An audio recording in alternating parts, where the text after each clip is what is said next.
Hey guys, it's Liz of Consumed by Books, and I am here to do a quick book chat. As you guys know, book chat was started by Misty over at the Book Rat, and the theme for June is beach reads. And as soon as I heard this, I immediately started pulling beachy books off of my shelf.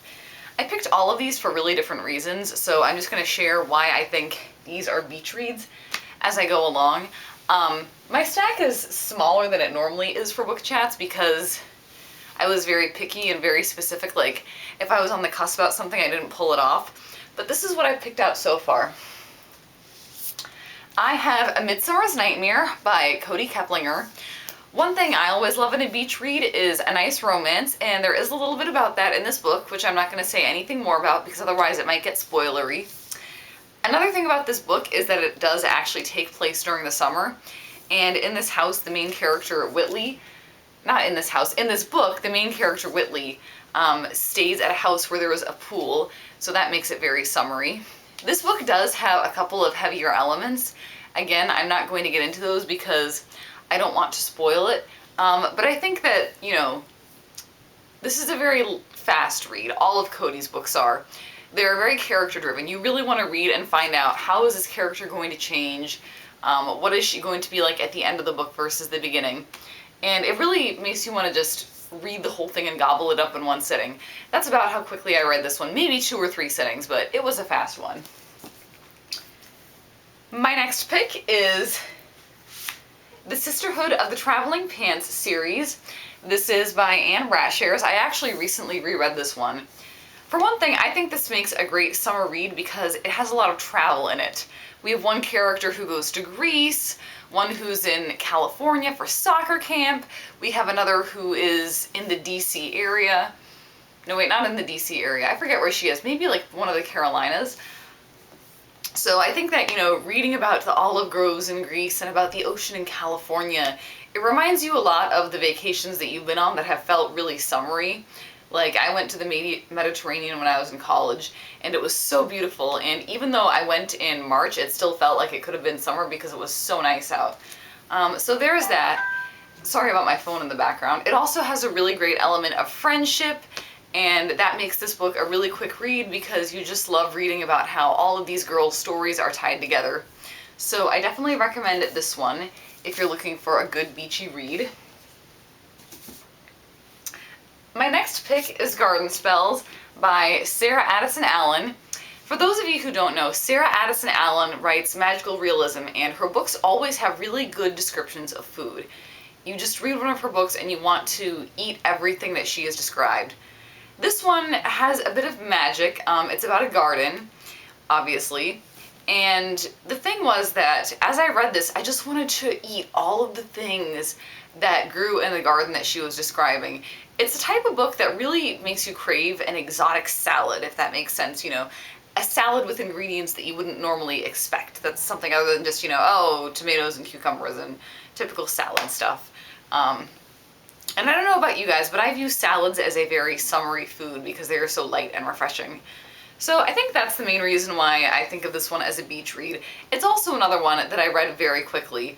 I like beach reads that you can pick up and they just suck you right in, and then you put them down and you still remember them later. So definitely Garden Spells by Sarah Addison Allen. I am also going to add Uncommon Criminals to the list. This is by Allie Carter. I haven't actually read this one, but I have read the first book, High Society, which I don't have in my apartment. This book is about a girl who is kind of a spy, and she does heists and things like that. And it's just a very light, fun read. You like reading about the different ways that she does things. And again, there's a little bit of romance, there's action, so it makes it a very quick and enjoyable read. Now, the next book I have for you guys is actually one of the heavier ones on this whole list, and that is Tiger Lily by Jodi Lynn Anderson. Sorry again about my phone, I should have put it on vibrate, but too late for that. So this is about Peter Pan, and it's kind of the story told from Tiger Lily's perspective. I actually didn't care much for this book, but the reason that I picked it is because Jodi Lynn Anderson does a very nice job of drawing the setting and really making Neverland come to life. That's one of the things that I did like about this book. And so I think that if you want to read a book with a really good island setting, you know, kind of the place that you might go to in the summer, then Tiger Lily is going to be a really good choice for you. My next pick is Hexhall by Rachel Hawkins. Now, this one is about witches. The rest of the things in my pile actually have kind of fantastical or paranormal elements to them. But the reason that I picked this one for this pile is because Sophie's voice is exceptional. She's very self-deprecating, and she always speaks her mind, and that makes her a really, really entertaining character to read about. You just laugh at all of the things she says, and she kind of knows how to make a situation that could be kind of awkward and add a lot of humor to it. Or sometimes the things she says make it a little bit more awkward, but in a way that's very, very funny. So definitely recommend Hexhall by Rachel Hawkins. Next up is Supernaturally by Kiersten White. Again, this is one where I haven't read this one yet. It's the second in a series. The first is Paranormalcy, which I don't think I have with me, but I could be wrong. So Paranormalcy is a book about a girl whose name is Evie, and she hunts paranormals, and Evie has a pink taser, which I think just about says it all. It takes a very fun and lighthearted approach to the paranormal genre, if you will, and it actually kind of pokes fun at it a little bit, which I think is good. And that's kind of the same thing with Hexhall. You know, it does talk about witches, and there are definitely serious plot elements to the book, but it does so in kind of a lighthearted way. So it's nice to have paranormal books that don't take themselves too seriously, and I think that's why these are both perfect beach reads, and why you should read them both if you want a good beach read. My next pick, a lot of you guys are going to just be like, what? But I picked Game of Thrones by George R.R. Martin, and the reason I picked this one is because as thick as these books are, they actually read very, very quickly. You really want to find out what happens. In my case, as I was reading this, I would get to the chapter of a character that I liked, and then it would switch viewpoints because George R.R. Martin switches characters every chapter, and he's got like 10 different characters.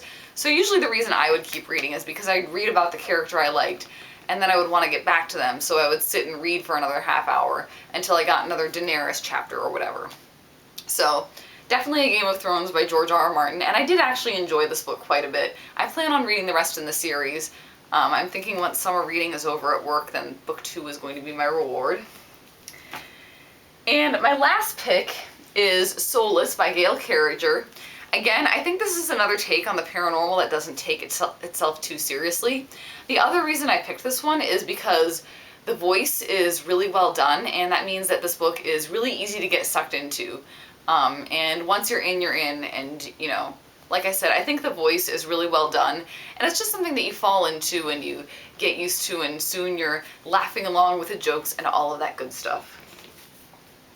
So those are my picks for favorite beach reads. I realize that not all of my explanations are very well done, but I definitely, you know, love things with a summary setting, and I kind of love things that are able to poke fun at themselves. But of course, you know, sometimes you just want something that's set on an island or has some kind of exotic setting like that. So please leave a link in the comments. Let me know what your beach reads are, and hopefully I will get the chance to check them out. Also, if you leave a video or do a blog post about that, please leave that below. Otherwise, I will see you guys next time. Happy reading!